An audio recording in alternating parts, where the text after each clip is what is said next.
विष्णु स्वामी संप्रदाय, जिसका केंद्र वाराणसी है। संप्रदाय के सप्तम वैष्णवाचार्य महामंडलेश्वर श्री संतोष दास जी महाराज, जो कि अपने गुरु ब्रह्मलीन परम पूज्य श्री यमुना आचार्य जी सतुआ बाबा के गौलोक गमन के बाद सतुआ बाबा के रूप में विराजमान है। आपको बता दें कि श्री संतोष दास जी महाराज धार्मिक और सामाजिक सेवा के लिए जाने जाते हैं। सतुआ बाबा से हमारी खास बातचीत प्रयागराज माघ मेले में हुई। उन्होंने भारतवर्ष को एक महत्वपूर्ण संदेश दिया। हम आपको प्रयाग के रंग दिखा रहे हैं, अलग अलग रूप आपको संगम तट से देखने को मिल रहे हैं। हम अभी मौजूद हैं सतुआ बाबा जी के साथ, हम उनसे बात करेंगे और कुछ विशेष चीजें जानेंगे जो दर्शकों को जानना बेहद जरूरी होती है। आपका बहुत बहुत स्वागत है। धन्यवाद आपका। जी, हम जानना चाहेंगे कि धर्म का प्रचार प्रसार चल रहा है इस संगम में। कल हमने आपका जुलूस भी देखा, बहुत भव्य था, बहुत लंबा था और तमाम तरह के श्रद्धालु उसमें आए हुए थे। हमने आपका भी एक अलग रूप उसमें देखा। तो ऐसी दिव्यता कैसे आती है हर चीजों में? ये भारत पूरा आध्यात्म से भरा हुआ है।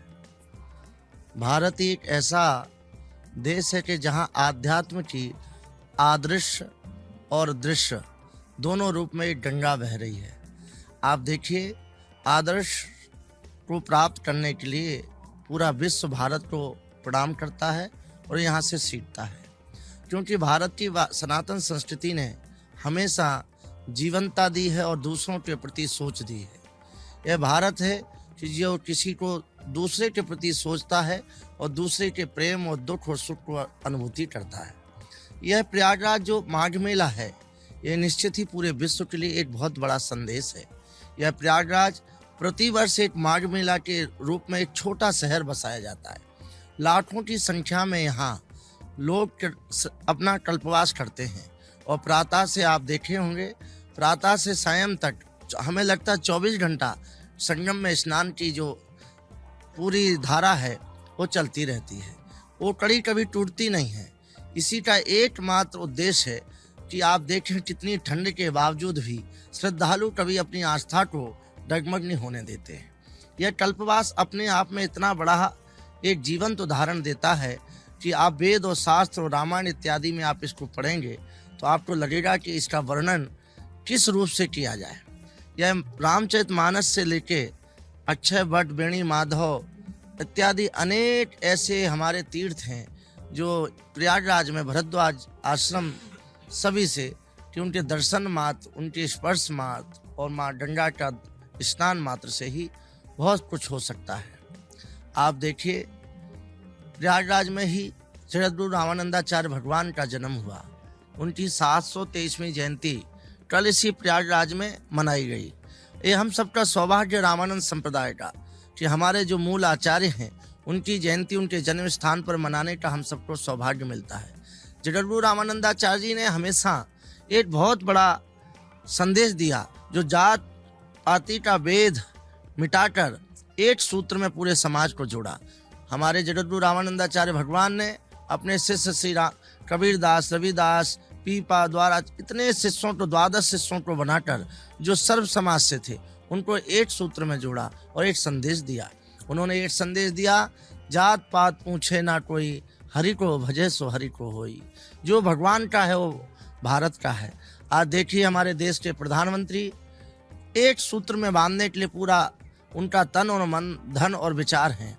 उन विचारों के साथ वो कैसे जुड़े हैं, पूरा भारत उनके साथ जुड़ रहा है। जो आप देखिए, हमारे उत्तर प्रदेश के मुख्यमंत्री जी योगी आदित्यनाथ, जो एक संत हैं, एक योगी हैं, उनको भारत के प्रधानमंत्री ने विश्वास करके एक पहली बार इतिहास में इतना बड़ा दायित्व दिया। आप भी अपने चैनल के माध्यम से कितने वर्षों से देख रहे होंगे कि जो सनातन संस्कृति की मूल धारा से भारत की पहचान थी, उस पहचान को धीरे धीरे खत्म करने के लिए लोग प्रयास कर रहे थे। लेकिन माननीय प्रधानमंत्री जी ने और योगी जी ने ये करके दिखाया कि जो है उसको कोई छुपा नहीं सकता है। जब से वो आए, हमें देखिए कि भारत के सनातन संस्कृति सभी धर्मों के लोगों को कितनी प्रसन्नता है। आज हिंदू से लेके, मुस्लिम से लेके, सिख से लेके, ईसाई से लेके सभी लोग अपना जीवन, अपना बिजनेस, अपना विकास प्रसन्नता के साथ कर रहे हैं। और जो जाति और धर्म को बांटने के साथ अपनी रोजी रोटी चलाते थे, रोटी सेकते थे, आज उनकी दुकानदारी बंद है। इसलिए वो कहते हैं कि देश के प्रधानमंत्री ने गलत किया है, उत्तर प्रदेश के मुख्यमंत्री ने गलत किया है। आप जाके पूछिए मुस्लिम समाज से, वो कितने प्रसन्नता है। हमारा काशी मदनपुरा पूरा मुस्लिम समाज का एक बहुत बड़ी आबादी का क्षेत्र है। हम देखिए मोदी जी का जब रोड शो होता है तो हर घर पे फूल लेके उनको लोग खड़े रहते हैं, आपने देखा होगा। ऐसे ही भारत में जो रह रहा है उसकी भारत के प्रति विचारधारा शुद्ध होगी तो मुझे लगता है कि वो अपने भी जीवन का विकास कर सकेगा, अपने समाज का विकास करेगा और भारत का भी विकास करेगा। ये हम सबका जो एक समय चल रहा है, ये भारत के लिए बहुत अच्छा समय चल रहा है। जो देश को तोड़ने की बात करते थे वो आज देश को जोड़ने के लिए बातें करने लगे हैं, क्योंकि उन्होंने जान लिया है कि अब तोड़ने की फिल्म कोई देख नहीं पाएगा, क्योंकि सब जान रहे हैं कि तुम देश तोड़ने के लिए चल रहे हो। इसलिए अब उनको भी देश जोड़ने की यात्रा निकालनी पड़ी। उन्हें पता लग गया कि रोड पे चलना ही भारत का मूल धरातल है, जिसको स्वीकार करना होगा। जिन्होंने घर में बैठ के सत्ता चलाई है वो आज एक किसान की भी फोटो ट्वीट कर रहे हैं और किसान को के पास जा रहे हैं, और जब सत्ता पे थे तो कभी किसान के पास नहीं गए थे। ये हमारे मोदी जी ने और योगी जी ने बताया है कि सर्वे भवन्तु सुखिनः सर्वे सन्तु निरामया। हम अगर अपने विचारों को एक पवित्रता के साथ देश को और राज्य को आगे बढ़ाने के लिए चलेंगे तो निश्चित ही सारा समाज उससे जुड़ेगा। समाज को जोड़ने के लिए हमें अपने विचारों को एक सूत्रीय कार्यक्रम से चलना पड़ेगा। वो हो रहा है। आप देखिए हमारे देश के प्रधानमंत्री को दूसरी बार उनको दायित्व सेवा के लिए दिया गया, ये इतिहास में लिखा जाएगा। हमारे उत्तर प्रदेश में एक बार एक मुख्यमंत्री बनता था और लेकिन दूसरी बार भी जनता ने उसी पार्टी का मुख्यमंत्री और उसी चेहरे को स्वीकार किया है, हमारे योगी आदित्यनाथ जी को। आज आप देखिए काशी विश्वनाथ का कॉरिडोर, कभी कोई सोच सकता था? आज लाखों की संख्या में प्रतिदिन लोग वहाँ दर्शन कर रहे हैं, और जो भी आता है वो कहता है, अपने को ट्वीट करता है, अपनी फेसबुक पे डालता है कि वाह क्या सुंदर बनाया। विश्वनाथ वही है, ऊर्जा वही है, धाम, लेकिन उनकी सुंदरता को प्रकट दिया है। आप महाकाल का देखिए कॉरिडोर, कितना सुंदर उसको हो गया है। माँ विंध्यवासिनी का कॉरिडोर का निर्माण चल रहा है। माँ गंगा की अविरलता के लिए सोच चल रही है। 3 तलाक पे वार्ता होकर सुप्रीम कोर्ट ने उस पर जजमेंट दे दिया है। राम मंदिर की मुद्दे को लेके जो रोज रोटियां सेकते थे उनकी दुकानदारी बंद हो गई है। माननीय उच्चतम न्यायालय ने एक कलम से कहा कि राम मंदिर बनना चाहिए, और मुस्लिम समुदाय के लोगों से कहा कि आपको मैं ज़मीन देता हूं, आप मस्जिद बनाना चाहते हैं तो आप स्वतंत्र हैं, हॉस्पिटल बनाना चाहते हैं, उसी समाज ने स्वीकार किया। कहाँ उनने लड़ाई की है? लेकिन जो बीच में रह के जाति और धर्म के नाम पे लड़ाई करते थे वो अब उनका धंधा बंद हो गया है। आज देखिए कोर्ट के माध्यम से ज्ञान वापी की बात चल रही है, मथुरा की बात चल रही है। वो समुदाय के पक्ष अपना रखें, हम अपना रख रहे हैं। जो न्यायालय उसका फैसला देगी वो दोनों समुदाय के लोग स्वीकार कर रहे हैं। यहाँ विरोध का नहीं है, वार्ता के साथ जो संवाद के साथ जो फल आएगा उसे दोनों समाज एकदम स्वीकारने के लिए है। और जो केवल लड़ाई करते थे, राम मंदिर के लिए कितनी खून की नदियां बहा देते थे। कोई सोचता था कि राम मंदिर को कोई छुएगा तो एकदम लड़ाई हो जाएगी, तो ये बात नहीं है। भारत में आज युवा वर्ग है, एक हॉस्टल में रहता है, उसमें हॉस्टल में 5 लोग रहते हैं, तो ये जरूरी नहीं है किस समाज से हैं, किस जाति से हैं, सब एक दूसरे के मित्र बन के रहते हैं। ये हमारा भारत जो शिक्षा की तरफ आगे जा रहा है उसका एक संदेश है। प्रधानमंत्री जी ने हमेशा अपनी स्पीच में कहा है कि सबका साथ सबका विकास, और उस विकास को युवा पीढ़ी ने स्वीकार किया है। आज देखिए 5G का यहाँ लॉन्च किया प्रधानमंत्री ने। भारत में कभी 5G कोई सोच सकता था? विदेश में जाके कहते थे कि 5G हम चलाए हैं, लेकिन विदेश को भारत में सब चीज लाने के लिए प्रधानमंत्री प्रयास कर रहे हैं। मेट्रो ट्रेन का देखिए, इत्यादि ऐसे अनेक योजना हैं कि जिसको हमें लाभान्वित होना चाहिए।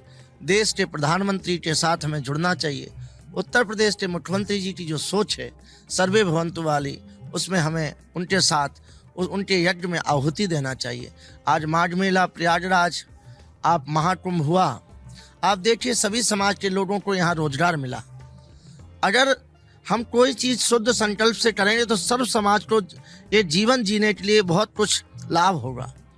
जाति विशेष पे अगर कोई कार्य करेगा तो नहीं हो सकता। आज विश्वनाथ कॉरिडोर का जो कार्य हुआ, वहाँ देखिए साड़ी का कितना व्यापार आगे गया, फूलों को गया, हर प्रकार के उद्योग उससे जुड़ जाते हैं। यही विकास है। हमें अयोध्या में दीपोत्सव हुआ तो देखिए एक पवित्र संकल्प के साथ मिट्टी के दियों से हमें दीपोत्सव मनाना पड़ा। कितने कुमार जिनको कोई सोचता नहीं था, पूछता नहीं था, आज उनके दियों का रोजगार फिर हो गया। और मुख्यमंत्री जी उनको जो हाथ से चक्री चलाना पड़ता था वो मशीन से की। हमारे विश्वकर्मा समाज के लोगों को देखिए, उनके हाथ के बनाए हुए जो खिलौने हैं उनकी प्रदर्शनी लग रही है। हमारे कृषि पर कार्य देखिए, आध्यात्म के कार्य देखिए, पर्यटन पर कार्य देखिए, बौद्ध स्तंभों का कार्य देखिए। हर प्रकार के, हर समुदाय के लोग अपने अपने साथ जुड़े हैं और कार्य कर रहे हैं। मैं इसी विकास, इसी युवा पीढ़ी को कहना चाहता हूँ कि भारत में हमें वो चीज़ सहयोग के साथ और सबके साथ जुड़कर करना है कि हमारा भारत आध्यात्म से भरा हुआ है। एक एक कुंभ है, सागर है, इससे जल लेके दूसरे जीवन जीते थे। हमें अपने भारत को और आगे बढ़ाने के लिए हमारे भारत के प्रधानमंत्री और उत्तर प्रदेश के मुख्यमंत्री के साथ जुड़ना है। तो आपने देखा कि किस तरीके से महाराज जी ने हमें एकजुट रहने के बारे में बताया, एकता के बारे में बताया। धर्म के साथ साथ ये आप लोगों के लिए शिक्षा भी है कि आपको भारत को कैसे जोड़ के रखना है। मैं आपके साथ प्रयागराज में ऐसे ही रंग दिखाती रहूंगी। आप देखते रहिए amarujala.com।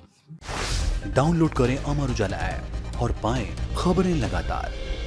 अगर आप ये वीडियो YouTube पर देख रहे हैं तो हमारे चैनल को सब्सक्राइब करें और बेल आइकन को दबाना ना भूलें। अगर आप Facebook पर ये वीडियो देख रहे हैं तो हमारे पेज को लाइक करें।